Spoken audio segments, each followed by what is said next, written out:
Salutations, mes belles adorables, c'est Amy Mad, bienvenue à nouveau. Aujourd'hui, je suis ici pour faire une recette qui est l'une de ces sortes de recettes de sosie, ou plutôt que de sosie. C'est plus comme des faux aliments, ce qui signifie que la chose à laquelle elle ressemble n'est pas vraiment la chose. C'est un peu comme un trompe-l'œil en 3 dimensions, un trompe-l'œil comestible. Et j'ai vu cela parce que je faisais des recherches sur une autre recette et je suis tombée sur cela. Je crois que je cherchais du poulet frit. D'une manière ou d'une autre, j'ai fini par trouver ça. C'était populaire il y a quelques années. Cela vient de Charleston, en Caroline du Sud, et la chef qui a créé cela est Cynthia Wong. Maintenant, c'est de la glace au poulet frit. Il ne contient absolument pas de poulet frit. Il ressemble juste à un morceau de poulet frit. Mais en fait, c'est de la glace. Il est pané, il ressemble exactement à de la glace. Mais quand vous mordez dedans, vous découvrez qu'il a de la glace à l'intérieur et un petit biscuit au chocolat au milieu. Elle le présente dans un seau de poulet. Et quand j'ai vu ça, j'ai dit je dois voir si je peux essayer de faire ça parce que je suis loin de la Caroline du Sud. Alors imaginez ma surprise quand en faisant des recherches à ce sujet, j'ai trouvé une véritable recette que Cynthia a partagée avec le Today Show sur comment faire la glace au poulet frit non frit. Maintenant, quand vous regardez la liste des recettes, cela ressemble à une recette tout à fait réalisable. Vous vous dites « Oh, c'est possible, je peux faire ça. Il suffit de pétrir par ceci, par ceci, par ceci. » Non. Il y a une raison pour laquelle Cynthia facture 30 $ pour 6 morceaux de ce poulet frit, car c'est très laborieux et nécessite beaucoup de travail. Alors me voici pour le faire pour vous aujourd'hui. Si vous souhaitez le faire vous-même, le lien de la recette originale est ci-dessous. Commençons par préparer la base de la glace. Cette base de glace est unique car elle va être faite de cônes de gaufres. Donc c'est une sorte de jeu sur le poulet et les gaufres. Donc vous allez vous procurer des cônes de gaufres et ensuite vous allez les mettre dans un sac. J'ai constaté que 6 environ suffisaient pour cette recette. Utilisez ensuite un rouleau à pâtisserie pour écraser les cônes jusqu'à obtenir de petits morceaux. Donc dans notre casserole, nous allons ajouter 2 tasses de lait, 1 demi-tasse de crème et 2 tasses de sucre. C'est beaucoup de sucre. Mélangez tout cela ensemble. Nous voulons que tout le sucre se dissolve. Et ensuite, nous allons porter ceci à ébullition. Et ensuite, nous allons ajouter nos morceaux de gaufres. Maintenant, faites attention, il y a beaucoup de lait ici, et le lait adore déborder, alors gardez un œil sur cela. Assurez-vous que tous les morceaux de gaufres absorbent le lait pour qu'ils soient bien doux. Une fois qu'ils deviennent doux après quelques minutes, vous pouvez utiliser un mixeur plongeant. Si vous n'en avez pas, vous pouvez verser le mélange dans un mixeur. Et vous allez mixer tout cela pour vous assurer que tous les morceaux de gaufres sont bien et uniformément broyés dans le lait. Après avoir tout broyé, continuez la cuisson jusqu'à épaississement, selon la recette. C'est le mot qui me pose toujours problème, épaissi. Souvent, les recettes ne précisent pas à quel point, comme épais comme de la sauce, épais comme du pudding, épais comme de la mousse à raser, épais comme quoi? Donc, quand j'ai fait ma recette de tarte au vinaigre, il était écrit épaissi et je ne l'ai pas assez cuit. Et donc, d'accord, j'ai des flashbacks ici, reprenons. Donc, j'ai cuit cela jusqu'à ce que ce soit un peu plus épais que de la sauce. J'ai cru que c'était épaissi. Maintenant, refroidissez-le dans un bain d'eau glacée, puis mettez-le au réfrigérateur pour la nuit. Donc le lendemain, c'est la consistance de ma base de glace. C'est très étrange. C'est comme un gelé. C'est très gélatineux, très solide, très facile à servir et juste étrange. Alors j'ai pensé, d'accord, il est dit de le barater. J'ai donc mis la moitié dans ma sorbetière car j'en avais beaucoup et j'ai commencé à barater comme je le fais habituellement. Donc la recette indique, placer dans un moule en silicone.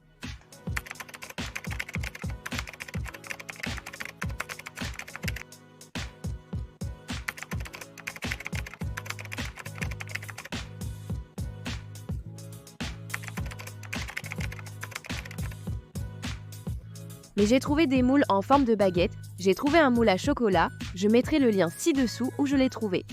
Avec un moule en silicone, il suffit de mouler l'ensemble de la baguette et de la démouler. J'ai finalement utilisé un moule à chocolat qui n'a qu'une seule moitié. Vous devrez donc assembler les 2 pièces à 2 reprises. Comme mon moule est conçu pour le chocolat, j'ai tapissé l'intérieur de film alimentaire pour faciliter le démoulage de la glace, n'étant pas certain de comment elle se démoulerait autrement. Ensuite, ajoutez votre base de glace que vous venez de turbiner, puis pressez l'un de ces Cadbury Fingers. Je ne connaissais pas ce biscuit auparavant, mais c'est un biscuit britannique apparemment, et ils sont très mignons. Ce ne sont que de petits bâtonnets de biscuits ou de cookies trempés dans du chocolat au lait, et c'est censé être comme l'os de biscuit à l'intérieur de notre pilon. La recette demande en fait d'utiliser des bretzels, mais après avoir lu des articles sur la glace originale au poulet frit, ils disent qu'ils utilisent ceci. Donc cela semble meilleur qu'un bretzel de toute façon, bien que le bretzel serait probablement toujours bon. Un bon croquant, un peu de sel. Mais je préfère un biscuit au chocolat à un bretzel. Donc, pressez les biscuits dans la glace et mettez le tout au congélateur. Laissez-le geler pendant au moins quelques heures, puis vous pouvez prendre du film alimentaire et sortir les bâtonnets de crème glacée, car vous n'en avez que la moitié maintenant. Prenez ensuite le plateau, couvrez-le de film alimentaire, remplissez-le de crème glacée fraîchement baratée, puis retournez les bâtonnets congelés juste au-dessus. De cette façon, les deux moitiés peuvent devenir une, car la moitié est congelée et l'autre moitié est dans une base congelée. C'est donc comme si c'était doux, congelé, fusionné ensemble. Et nous avons notre batteur en 3 dimensions. Remettez le tout dans le congélateur, laissez-le refroidir pendant la nuit, au moins quelques heures, pour que nous ayons une belle cuisse solide. Malgré le temps de refroidissement, la glace n'a pas durci et est restée molle, contrairement à mes attentes. Elle n'est pas devenue ferme. Elle était encore un peu molle et collante, et ce n'était tout simplement pas de la glace congelée. Lorsque vous congelez de la glace, elle durcit comme de la pierre et devient trop solide pour être servie à la cuillère. J'ai besoin qu'elle soit aussi solide parce que nous allons la recouvrir d'un enrobage de chocolat. Donc, elle doit être consistante. Donc, cela ne fonctionnera pas. J'ai donc décidé d'essayer quelque chose d'autre. Et j'ai trouvé cette glace au beurre de spéculoos chez Trader Joe's et j'ai dit, ça va être parfait. Nous avons des biscuits, nous avons de la glace et nous avons l'état solide de la glace dont j'ai besoin pour que je puisse tremper ces bâtonnets. J'ai donc répété le processus pour terminer la partie centrale de la glace en forme de bâtonnet. Nous continuons avec la recette et c'est comme « Oh, charmant, nous avons juste besoin de chocolat blanc caramélisé. » Chocolat blanc caramélisé.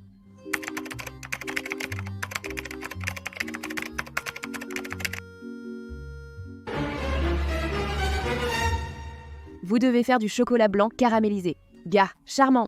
Et bien sûr, il n'y a pas d'instruction sur comment faire du chocolat blanc caramélisé, mais heureusement, ce n'est pas trop difficile à faire. J'utilise la recette de David Lebovitz. Je mettrai un lien ci-dessous vers la recette originale et c'est assez simple. Il est donc vraiment important d'utiliser du chocolat blanc de haute qualité dans ce cas car il ne caramélisera pas correctement si vous n'avez pas assez de beurre de cacao.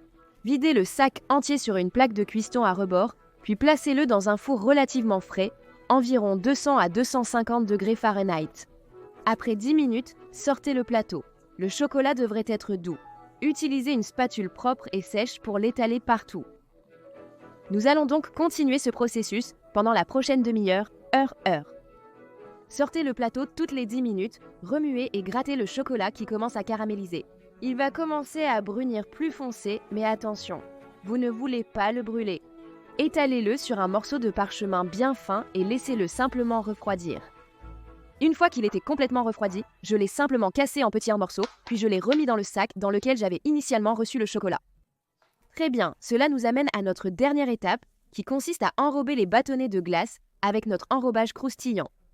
J'ai donc un peu d'eau bouillante ici, et je vais prendre un bol en verre Pyrex et le placer juste au-dessus. Une tasse de notre chocolat blanc caramélisé. Demi-tasse d'huile de coco. Maintenant, c'est de l'huile de coco purifiée, donc elle a très peu d'odeur de coco. Continuez à faire cela jusqu'à ce que le chocolat et toute l'huile de coco soient complètement fondus. Donc, si vous suivez mes histoires sur InDuTout, vous savez que je suis souvent debout tard à concocter des choses en préparation pour le tournage du lendemain et je dois utiliser beaucoup de volonté. Quand votre cuisine embaume le chocolat et la vanille et que vous êtes juste comme « Ouais, je dis non. » Enfin, non, ne le fais pas. Ne le fais pas. Tu te couches dans 45 minutes. Ne le fais pas. Ne le fais pas. Super! J'ai un sac zippé avec environ 2 tasses de simples cornflakes. Nous allons les écraser maintenant.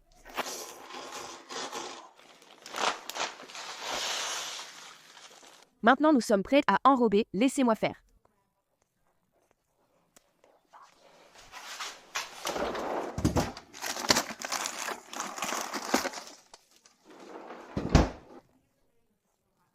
Elles sont fermes, elles sont dures comme du roc. Celles-ci ont été faites avec une base de gaufre maison. Ils sont mal formés et ils sont doux. Si vous appuyez dessus, ils sont doux. Pas bon, utilisons ceci. C'est tellement drôle, c'est...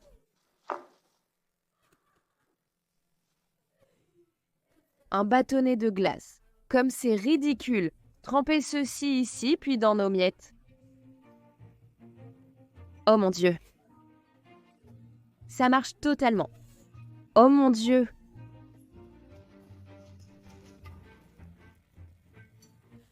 C'est incroyable. Regarde, ça ressemble à un morceau de poulet frit. Oui. Regarde. D'accord. Je vais mettre ça sur une assiette avant de tout gâcher et ensuite remettre ça dans le congélateur. Je suis ravie, c'est splendide. Magnifique. Allez, trempons-le rapidement. Oh mon Dieu, et hop dans les miettes. Oh, ça devient tellement génial.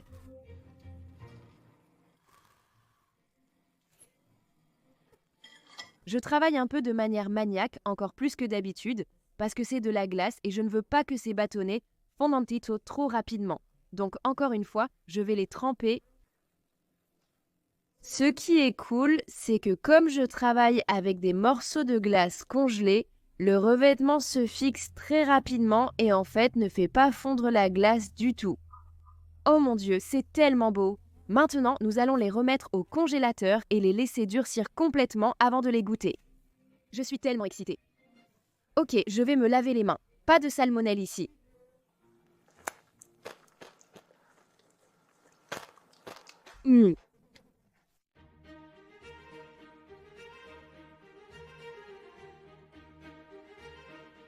D'accord, je suis de retour. Mes pilons ont été au frais. Dans le congélateur et ils sont complètement durs et j'ai hâte de goûter ça. Mais avant de faire ça, je dois faire une dernière chose et c'est de mettre ces petits poulets dans un seau. Doun, j'ai fabriqué mon propre seau à glace pour poulets. Alors nous allons les mettre ici.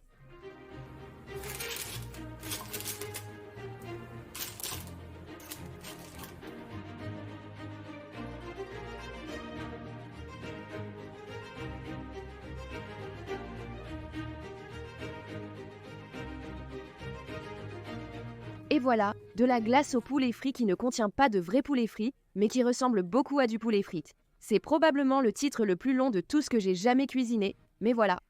Oui, je suis tellement heureuse. Itadakimasu.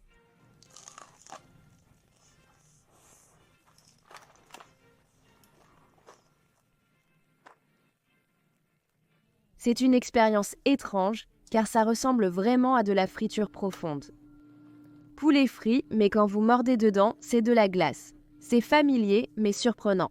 Il a vraiment un super croustillant à l'extérieur, du maïs floconneux, et ce revêtement est vraiment agréable. Le chocolat blanc caramélisé avec la noix de coco, c'est fin et a un peu de mordant, et le goût est vraiment agréable aussi, légèrement caramélisé, mais très familier, goût de chocolat blanc. Cette glace est vraiment bonne, je la recommande si vous aimez les biscuits spéculoos qui viennent des Pays-Bas. Ils ont une sorte de saveur de cannelle légèrement muscadée, avec de petits morceaux de biscuits dedans et un peu de saveur de caramel aussi. Je n'ai pas encore atteint l'essentiel, je vais donc approfondir davantage. Je l'ai trouvé! Incroyable, j'adore ça. Vous obtenez une belle bouchée de biscuits croustillants là-dedans, un peu de chocolat là-dedans. C'est absolument merveilleux. Délicieux, ludique, difficile à réaliser, mais cela vaut définitivement l'effort. Si vous souhaitez impressionner les gens avec ce genre de trompe-l'œil complet, je le recommande vivement. Mais je ne recommande pas d'aller jusqu'à faire la glace en cornet de gaufre. La recette n'a pas fonctionné pour moi. Pour gagner du temps, achetez une glace que vous aimez. Donc, vous devrez trouver un moule à drumstick et vous devrez faire du chocolat blanc caramélisé. En somme, un dessert très satisfaisant. Je vais reprendre une bouchée encore d'une bouchée.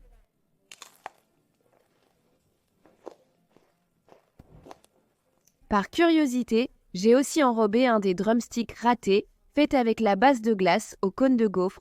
Goûtons celui-ci. Allons-y.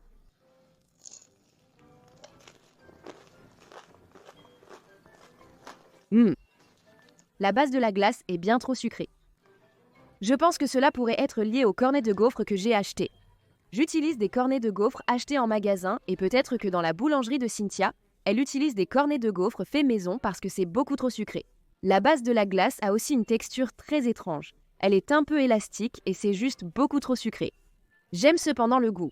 Il a une saveur de cornet de gaufres très distinctive. Ça me rappelle une boutique de glace. Trop sucré avec une texture étrange. Je craignais qu'elle soit trop molle pour être enrobée, mais étonnamment, c'était bien. Ce n'était pas du tout difficile à enrober. J'espère que vous avez apprécié. J'espère que vous avez appris quelque chose. Partagez cette vidéo, suivez-moi sur les réseaux, aimez la vidéo, abonnez-vous. À la prochaine, prenez soin de vous. Au revoir.